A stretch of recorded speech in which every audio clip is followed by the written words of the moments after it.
Kaya yan yung sinasabi ko, bakit pa tayo mag-question and answer dito para atakihin niyo ako? Ang masusunod lang naman sa budget, 2 tao lang. Budget ng Pilipinas ay hawak lang ng 2 tao. Hawak lang siya ni Congressman Zaldico at ni Congressman Martin Romualdez. Yan ang katotohanan. Ang halimbawa ko dito, sa DepEd muna tayo. Sa Department of Education, noong taong 2023, merong 5 billion na inapprove para sa classroom construction. Nagulat ako kasi merong mga lumapit na miyembro ng House, hinihingi nila yung 5 billion, parte ng 5 billion na budget. Wala kasi akong experience sa ganyan. At saka ang pagkakaintindi ko, pag inapprove na yan ng Office of the President, ibibigay na yan, pagdediretso na yon sa approval at trabaho ng Department of Education sa construction ng mga classroom. Nagulat ako, may humingi. Magkano ba ang amin dyan? Magkano ba ang amin dyan? So sinabi ko, hindi pwede ito. Ang mangyayari nito, hindi magagawa ng Department of Education ang trabaho namin na mag-construct ng classroom ayon sa classroom backlog at sa prioritization base sa backlog at sa classroom construction.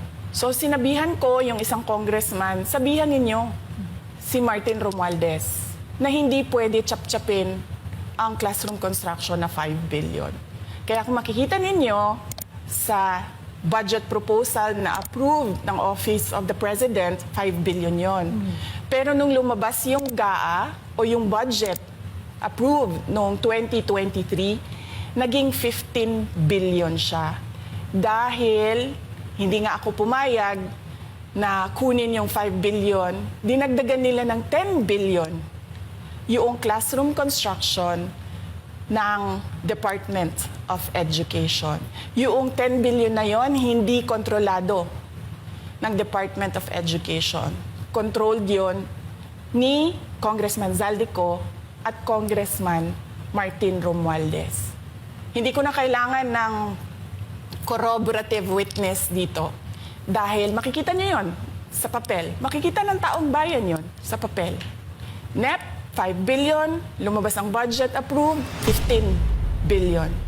So maiintindihan niyo, di ba? Bakit pa tayo magbo-budget hearing para sa Office of the Vice President? 2 tao lang naman ang nasusunod sa budget ng bayan natin. Halimbawa, taong 2024, kung makikita niyo, ang approved na budget ng Office of the President para sa classroom construction ay 19 billion.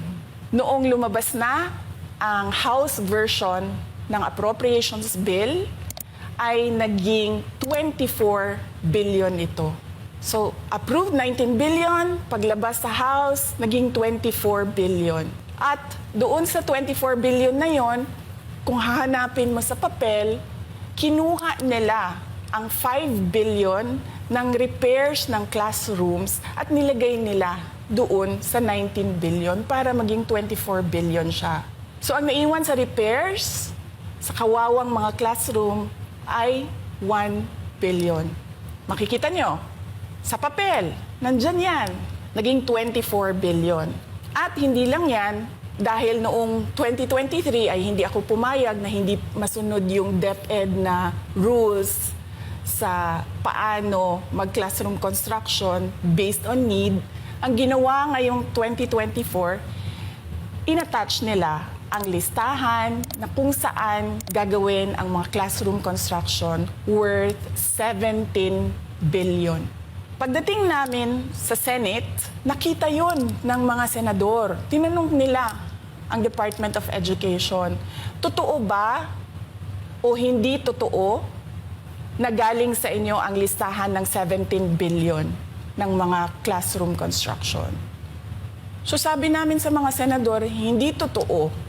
Hindi namin magagawa yung trabaho namin. Hindi natin masosolve ang classroom backlog kung ganito ang nangyayari. Pwede ba ninyo kaming tulungan? Yung mga senador naman, very helpful sila. Oo, tulungan namin kayo.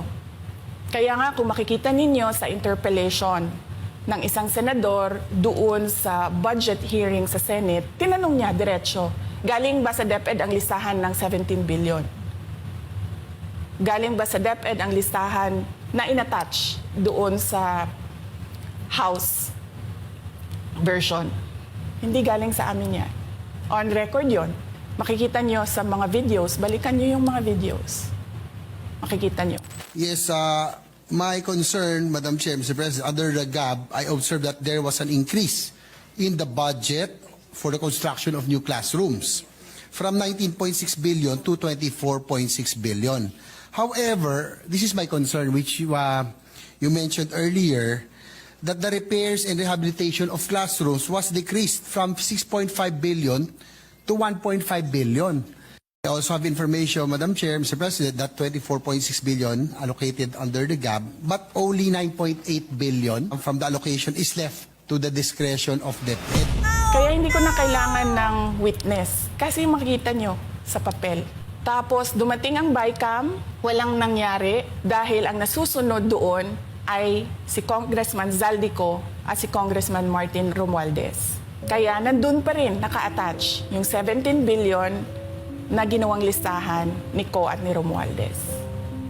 In fact, kahit yung mga congressman, nakikita nila yung problema ng ginawa nila na pag-attach ng listahan sa budget. Kasi doon sa basic education hearing noong May 2024 ng House of Representatives, merong isang congressman nagreklamo, bakit ang tagal ng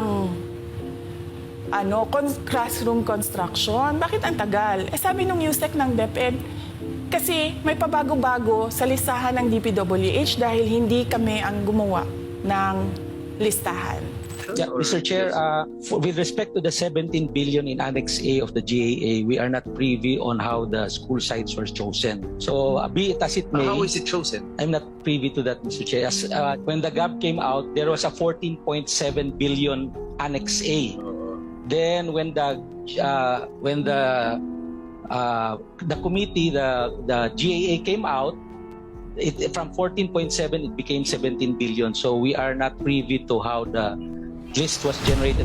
So dagdag ko lang yan doon sa confirmation na kinuha nila yung budget ng DepEd at isa yan sa mga rason kung bakit ako nag-resign sa Department of Education. Hindi na ako papayag na sa susunod na taon, ganyan pa rin ang gawin nila at ako yung mananagot sa ginagawa nila.